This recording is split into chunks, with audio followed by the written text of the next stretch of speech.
Hello and welcome back to my video. This is a Drunk Confession.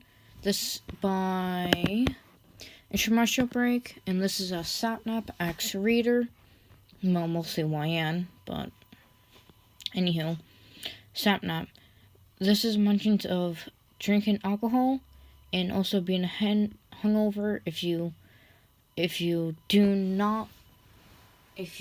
like this, please click off if you want to. But anyways, let's get on to the video. Ryan, how much have you had tonight?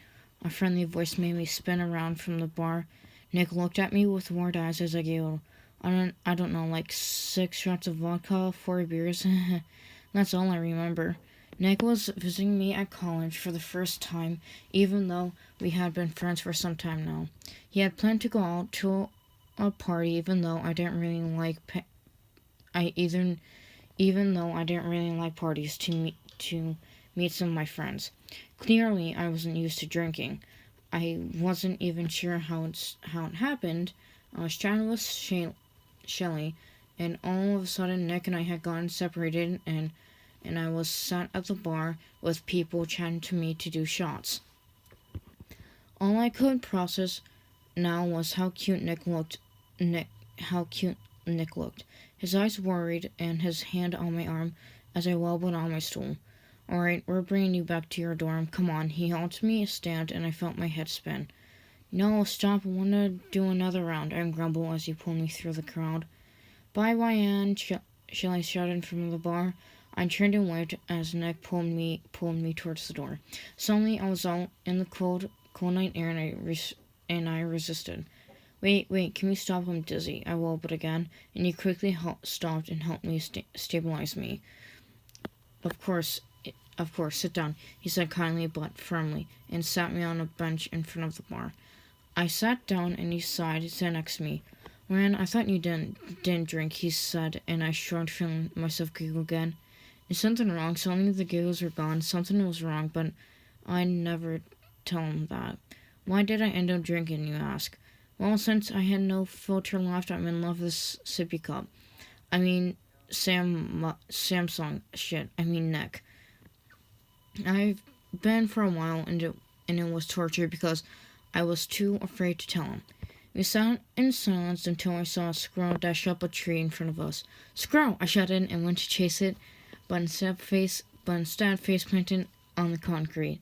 I'm fine," I said, flipping onto my back where I could see Nick standing over me with a mix of annoyance, amusement, and concern in his eyes. He held out a hand to me, and I took it, and he helped me to my feet. Clearly, you're a silly drunk," he mumbled, chuckling as he put an arm around my back, and I wrapped an arm around his shoulders. We walked back to my car as he held out a hand to me. "What?" I asked, and he rolled his eyes. "Keys. I'm driving you home." I reluctantly gave him my keys and got into the passenger seat. He turned on the car, and the song that was playing when we got to the bar was playing again. I couldn't tell what it was, but as we pulled out of the parking lot, Nick was singing it quietly. It was so soothing to hear him sing, even if he was certainly tone deaf. I pulled the jacket on my shoulders tighter and realized it wasn't mine. I recognized Nick's scent on it and instantly felt my cheeks heat up. He must have given it to me when we left the bar. I blushed at the thought and glanced at him while we drove. Sure enough, he was only wearing a t-shirt and jeans. I observed him as he drove, his eyes focused. It was fascinating to see him so vulnerable. He had no idea I was even looking at him. He shifted gears and glanced over at me. "You okay?" he asked with a slight smile. I nodded and looked back to my side of the car, all flustered again. He started to sing softly again, and I felt my eyelids get heavier until I couldn't keep them open anymore. "Just a minute," I told myself, slowly drifting to the soothing sound of his voice. I woke up, sunlight streaming through my dorm room windows. I was in bed, still in the clothes I had on last night, Nick's jacket wrapped around me tightly.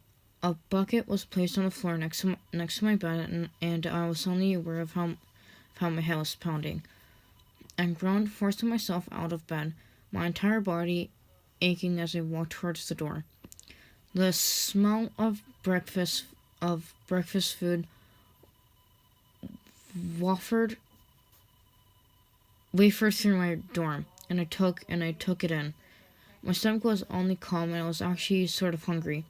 Maybe I was lucky and not cursed with a throw-up-worthy hangover.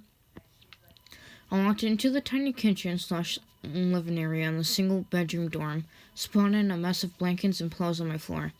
Nook stood in the kitchen, clearly focusing on something as he walked in. He must have heard me as he turned around with a smile.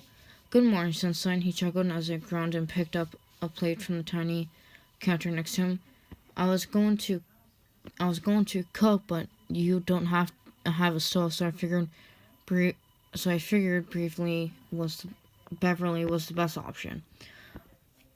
On it was a breakfast sandwich, by far the greatest I had ever seen. Hash browns and a cup of steamed coffee. I smiled at him gratefully, sitting at the tiny table nearby as he followed suit. He sat across from me as I started eating my breakfast, smiling at me. "Do you remember anything from last night?" I shook my head. "Not much. I remember you taking me out of the bar and driving me home, but that's it." He chuckled. "Allow me to refresh your memory. Basically, we got separated at the party, and after half an hour of searching for you, I found you absolutely hammered at the bar with your friend. I pulled you outside and you face planted on the ground trying to catch a squirrel." I groaned and he laughed, running a hand through his messy hair. "Then I drove you back here, and when we got here, you were dead asleep. Like, I tried to wake you up, but I got no response. If it weren't for you snoring, I might have assumed you were dead." I put my head on the table, my cheeks heating up with embarrassment as he continued. So I gracefully carried you in, like the gentleman I am, back to your dorm. When we got back, and I sent you in bed, you start to refuse again. You said some random stuff. His eyes wandered nervously, and I looked up concerned. "Oh God, what did I say?" He looked back at me with a nervous smile, and he said, "Next day, please." So I said, "I'm going to stay for a bit to make sure you're okay, and then I'll visit you in the morning." You then proceeded to beg me to stay until I gave in. After about 10 minutes, you then said, "That's why I love you so much. Did you know that? I like you, and I love you." Then you crashed. I sat in silence for a moment while he waited for me to say something. My heart was racing as I processed everything he said. "Just so you know," he said as he stopped picking up my empty plate, "I like you too." I sat in my chair frozen as I watched him set my dishes on the counter. My hungover brain couldn't compete fast enough, and my heart started fluttering. "Alright, I'm going to clean up in here. You go take a shower and get some more sleep. You're gonna need it." He smiled at me coolly from across the room, and after a moment of thinking, my cheeks flushed in a smile, nodding. I got up, started to head to my shower, and changed my mid quickly. I turned to him, tapping him on his shoulder, and he turned around confused. I gave him a tight hug, which he clearly didn't expect.